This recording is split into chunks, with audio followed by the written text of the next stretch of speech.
குருவே சரணம். அனைவருக்கும் வணக்கம். ஏலியன்ஸ்ன்றதெல்லாம் இருக்காங்க இந்த உலகத்துல அப்படின்னு சொல்லிட்டு ஒரு கேள்வி. இதை பத்தி டைரக்ட் கிளாஸ்ல சின்னதா பேசியிருந்தேன். அதை பத்தி டீட்டெயிலா பேசலாம் என்று நான் நினைக்கிறேன். அதாவது மனிதன் மட்டும்தான் இந்த பூமியில் வாழ்கிறான் என்று நினைப்பதே ஒரு மாபெரும் அறியாமை. மனிதனுடைய உடலமைப்பு, மனிதனுடைய சிந்தனை, மனிதனுடைய தகவமைப்பு, மனிதனுடைய அந்த சுற்றுப்புற சூழலுக்கு தகுந்தாறு போல மனிதன் என்பவன் இங்கே வாழ்ந்து கொண்டிருக்கிறான்.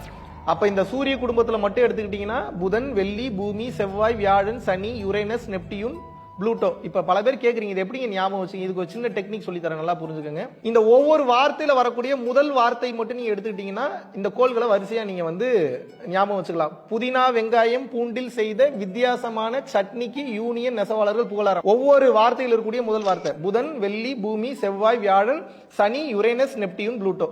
சோ இந்த 9 கோள்கள் மட்டும்தான் நமக்கு தெரிகிறது. கண்ணுக்கு தெரியாம பால்வெளி அண்டத்தில் இன்னும் ஏகப்பட்ட கோள்கள் வியாபித்து இருக்கிறது. பால்வெளி அண்டத்தை தாண்டி இன்னும் ஏகப்பட்ட கேலக்சிஸ் இருக்கு, இன்னும் ஏகப்பட்ட கோள்கள் இருக்கு, ஏகப்பட்ட நட்சத்திரங்கள் இருக்கு. அந்த நட்சத்திரங்களுக்குள்ளும் ஆற்றல் ரீதியாக வாழக்கூடிய ஏகப்பட்ட ஆன்மாக்கள் என்பது இருக்கிறது. பல்வேறு அண்டங்களில், பல்வேறு கோள்களில், பல்வேறு அந்த பிளானட்ஸ்ல பாத்தீங்கன்னா மனிதனால் சிந்தித்து கூட பார்க்க முடியாத அளவுக்கு டெக்னாலஜி யூஸ் பண்ணக்கூடிய உயிரினங்கள் சத்தியமாக நிச்சயமாக வாழ்ந்து கொண்டுதான் இருக்கிறது.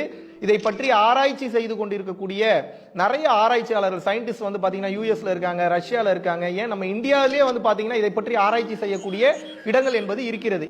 ஏன்னா ஒவ்வொரு நாடும் தன்னுடைய வல்லமையையும் வலிமையையும் வெளிப்படுத்த வேண்டும்.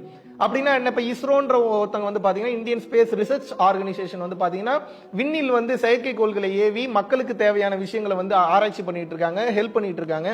அதுபோக சில செயற்கைக்கோள்கள் பாத்தீங்க அப்படின்னா பல்வேறு பிளானட்ஸ்ல போய் இறங்கி அங்க இருக்கக்கூடிய தகவல்களையும் நமக்கு சேமித்து தருகிறது, தகவல்களை திரட்டி தருகிறது.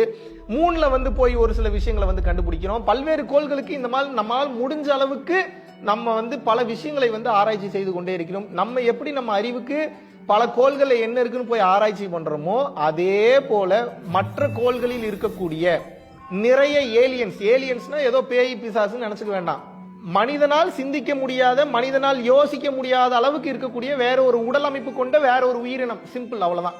இந்த பூமியில 84 லட்சம் ஜீவராசிகள் இருக்கு.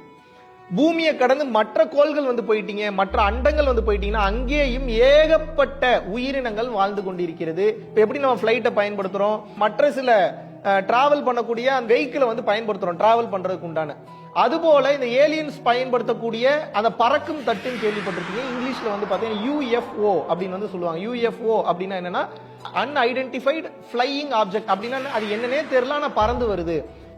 இந்த மாதிரி நிறைய யூடியூப்ல நிறைய உண்மையான வீடியோஸ் வெளியாயிருக்கு. மனிதனால் நினைத்து பார்க்க முடியாத பல்வேறு யூஎஃப்ஓ இந்த உலகத்திற்கு மீண்டும் சென்று விடுகிறது. பல ஏலியன்ஸ் பார்த்தாவே நமக்கு என்ன தோணும் அப்படின்னா, நினைச்சாவே இந்த படங்களை பார்க்கும்போது அது வந்தாவே பூமி அழிக்கிறதுக்கு தான் வருதுன்னு நினைக்கிறோம். அது அப்படி அல்ல.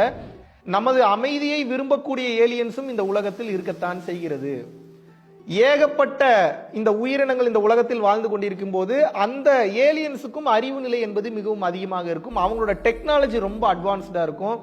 சோ நம்ம சில வெப்பன்ஸ்லாம் நம்ம டிஃபென்ஸ்ல பயன்படுத்துற மாதிரி இந்த ஏலியன்ஸும் பயன்படுத்தக்கூடிய வெப்பன்ஸ் பாத்தீங்கன்னா ரொம்ப பவர்ஃபுல்லா இருக்கும். ஆனால் அந்த வெப்பன்ஸை பயன்படுத்தி அழிப்பதற்காக அது இங்கே வருவது கிடையாது. பாதுகாப்புக்காக ஒரு சில ஏலியன்ஸ் சேஃப்டிக்கு வேணா கொண்டு வருமே தவிர, பட் பூமியில் நினைத்து பார்க்க முடியாத அளவுக்கு ஆற்றல் பெற்ற, வலிமை பெற்ற உயிரினங்களாக இந்த ஏலியன்ஸ், வேற்று கிரக வாசிகள் என்று கூறுவார்கள், நிச்சயமாக இருக்கிறது. இதில் உங்களுக்கு சந்தேகமே வேண்டாம்.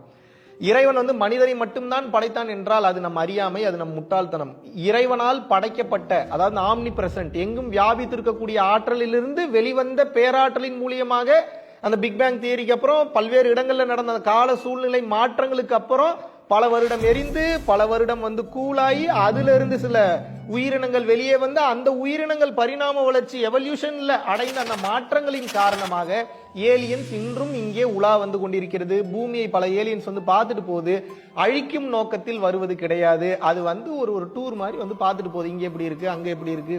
இது போல ஏகப்பட்ட விஷயங்கள் இந்த உலகத்தில் நடந்து கொண்டுதான் இருக்கிறது. இப்போ ரீசெண்டா கூட ஒருத்தர் பாத்தீங்கன்னா வெளிநாட்டுல அவர் வீட்டுல இருந்த ஆண்டனாவை சும்மா கையில எடுத்து கனெக்ட் பண்ணி ஸ்பேஸ்க்கு தகவல் அனுப்புறாரு. வாக்கி டாக்கில அனுப்புறாரு, கனெக்ட் பண்ணி அனுப்புறாரு. யாராவது கேக்குறீங்களா, கையில இருக்க அவரோட ஆண்டனா, பெரிய லெவல் கனெக்ஷனே இல்ல. அந்த ஆண்டனாக்கு ஸ்பேஸ் ஸ்பேஸ்ல இருக்கக்கூடிய விண்வெளி ஆராய்ச்சி மையம் வந்து பாத்தீங்கன்னா நீங்க சொல்ற தகவலை நாங்க ரிசீவ் பண்றோம், இந்த மாதிரி ரேடியோ டிரான்ஸ்மிட்டிங் வேவ்ஸ் வந்து காற்றின் வழியாக டிராவல் பண்ணி விண்ணை கடந்து செல்லக்கூடிய வலிமை உண்டு அப்படின்னு சொல்லி மேல இருந்து அக்னாலஜ் பண்றாங்க. அப்ப எப்பேற்பட்ட வலிமை பாருங்க. இது போலதான் பூமியில் இருக்கக்கூடியவர்கள் வேற்றுக்கிரக வாசிகளுடன் தொடர்பு கொள்வதற்காக சில சமிக்கைகளை வந்து அனுப்புறாங்க. சோ அந்த ஒலி அலைகளை வந்து எழுப்புகிறார்கள். அது என்ன லாங்குவேஜ் பேசுன்றது தெரியாம பல்வேறு விதமான அந்த சமிக்கைகளை அனுப்பி அங்கிருந்து ஏதாவது மெசேஜ் நமக்கு ரிசீவ் ஆகுதா, நம்ம கிட்ட பேச ட்ரை பண்றாங்களா அப்படின்னு சொல்லி நிறைய வந்து முயற்சிகளும் செய்து கொண்டிருக்கிறார்கள். அதற்குண்டான ப்ரூஃப்ஸுமே ஆன்லைன்ல ஏகப்பட்ட நியூஸ் சேனல்ஸ்லயும் சரி, நியூஸ் வெப்சைட்ஸ்லயுமே வந்து சரி கொடுக்கப்பட்டிருக்கு. அதை நீங்க பாத்தீங்கன்னா உங்களுக்கு புரியும். இறுதியாக நீங்கள் புரிந்து கொள்வது ஒன்றே ஒன்றுதான். மனித அறிவிற்கு எட்டாத அறிவு, மனித அறிவிற்கு உட்படாத அறிவு, மனித அறிவினால் சிந்திக்க முடியாத மாபெரும் அறிவு அண்டமெங்கும் பிரபஞ்சமெங்கும் பரவி இருக்கிறது, பரிணமித்து இருக்கிறது. அதை புரிந்து கொள்வதற்கு மனிதன் என்பவனுக்கு அறிவு போதவில்லை.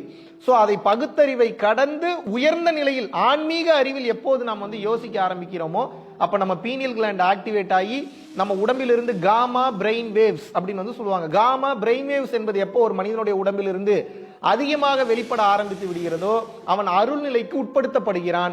அருள்நிலைக்கு உட்படுத்தப்பட்டவன் நினைத்து பார்க்க முடியாத பல்வேறு அதிசயங்களை இந்த உலகத்தில் செய்து விடுகிறான். சித்தம் தெளிந்ததனால் அவன் சித்தனாகி விடுகிறான். சித்தர்னாவே எல்லாரும் எப்படி நினைச்சுக்கிறீங்க அப்படின்னா குடுமி போட்டுட்டு கொண்டை போட்டுக்கிட்டு உடம்பெல்லாம் ரொம்ப சுருங்கி அப்படியே வந்து பாத்தீங்கன்னா இந்த நம்ம இன்னும் ஒரு பேரை கேட்டோன்னே அது விதமான விஷயம் நம்ம எங்க படிச்சிருக்கோமோ பார்த்திருக்கோமோ அதை அப்சர்வ் பண்ணிருக்கோமோ அது விதமான அந்த விஷயம் மட்டும்தான் நம்ம கண்ணுக்கு தெரியும். ஆனால் சித்தர்கள் எப்படி இருப்பாங்கன்னு உங்களால கண்டுபிடிக்கவே முடியாது. இன்னைக்கு நிறைய சித்தர்கள் வந்து பாத்தீங்கன்னா உலகில் வந்து அவதாரம் செய்திருக்கிறார்கள், நிறைய ஆற்றல் நிலையில் வந்து இருக்கிறார்கள். நினைத்து பார்க்க முடியாத சக்தி பெற்ற மாபெரும் மகான்கள் வந்து பாத்தீங்கன்னா இன்று மனிதர்களோடு மனிதர்களாக வந்து உலாவிக் கொண்டிருக்கிறார்கள். அதை கண்டுபிடிப்பது என்பது கடினம். காலத்திற்கு தகுந்தார் போல, கால சூழ்நிலைக்கு தகுந்தார் போல, உலகத்தின் அத்தியாவசியத்திற்கு தகுந்தார் போல இந்த மெய்ஞானத்தை வந்து அவங்க இருக்கக்கூடிய பகுதியில உலகெங்கிலும் இருக்கக்கூடிய சித்தம் தெளிந்த சித்தர் பெருமக்கள் அவரவர்களுக்கு சக்திக்கு தகுந்தார் போல இந்த மெய்ஞானத்தை உபதேசம் செய்து கொண்டுதான் இருக்கிறார்கள். அந்த வகையில் பார்க்கும்போது அடுத்த கட்டம் வேற பிரபஞ்சம், வேற இடங்கள்ல, வேற கிரகங்கள்ல இருக்கக்கூடிய ஏலியன் சத்தியமாக நிச்சயமாக இருக்கிறது. பல ஏலியன்ஸ் வந்து பாத்தீங்கன்னா யூஎஃப்ஓல நமது பூமியை வந்து பார்த்து விட்டு இந்த உலகம் எப்படி இருக்கிறது, மனிதர்கள் எப்படி வாழ்கிறார்கள், ஒரு நாய் எப்படி இருக்கு, ஒரு பன்றி எப்படி இருக்கு, கழுதை எப்படி இருக்குன்னு சொல்லி சுற்றுலா தலமாக இந்த பூமியை பயன்படுத்தி கொண்டுதான் இருக்கிறார்கள். நன்றி, வணக்கம்.